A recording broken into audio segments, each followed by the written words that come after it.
Thank you, Mr. Speaker. I thank Mr. Polis from Colorado.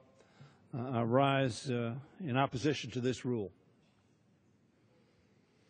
This is our last day in session before we leave for 5 weeks or 6 weeks.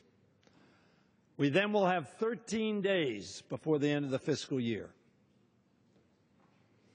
We have a number of things that the American public expects us to do that enjoys almost universal support on this floor, and one of which enjoys a significant majority of support on this floor.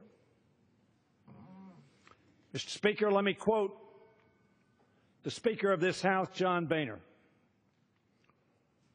Quote, "Above all else," he said as he assumed the speakership, "we will welcome the battle of ideas, encourage it, engage in it openly, honestly, and respectfully." As the chamber, he went on to say, closest to the people, the House works best when it is allowed to work its will. And he then asked all of us, I ask all members of this body to join me in recognizing this common truth.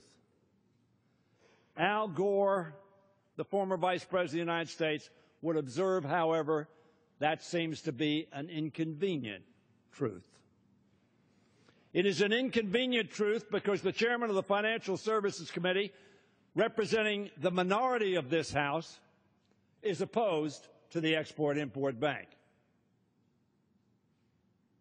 He's been opposed to it since we adopted it in 2012 with an overwhelming majority of vote from both sides of the aisle. As a matter of fact, a unanimous vote from the Democratic side of the aisle and over 140 members from the Republican side of the aisle just 3 years ago. This rule makes in order, as the gentleman noticed, 2 bills, one of which I but won't spend a lot of time on. And while the gentleman is probably correct, it is not immediate firing. It is a substantial undermining of the Civil Service Act adopted so that we would not have a patronage, politically ridden system, but a civil service system based on merit. And then this bill makes in order an extension of the highway bill, which certainly we ought to do. It's somewhat ironic that we say it's a 3-month. We passed a 5-month. I voted for the 5-month.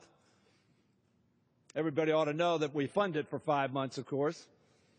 We call it a 3-month. I hope that will satisfy Senator McConnell that he can then pass it.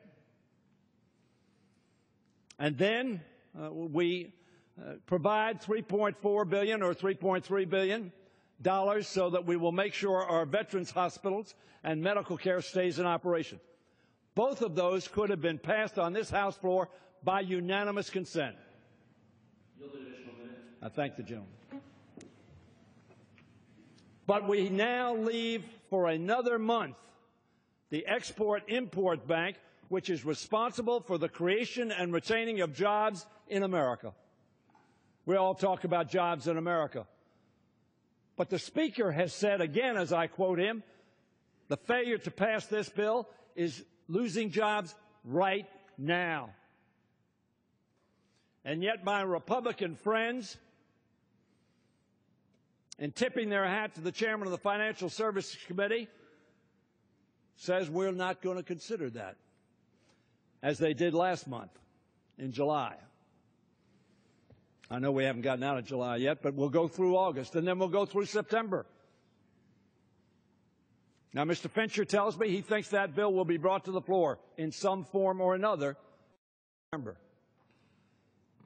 But it will have cost us jobs and competitiveness overseas with the 60 countries that have an Export-Import Bank that are making sure that their purchasers of their goods made in their countries are cheaper than the goods sold in our country. That costs American jobs.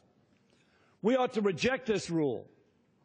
And we ought to do what the Speaker of the House said we ought to do. treat one another with respect, and let the House work its will. There are 240 plus, maybe 250, maybe 260, maybe 270 votes. You only need 218 to pass the Export-Import Bank on this floor. And I will yield to anybody who says, no, Mr. Hoyer, you're wrong. It doesn't have the majority of votes. 30 additional seconds. I yield additional 30 seconds. I will yield to anybody on this floor who will say, Mr. Hoyer, you're wrong.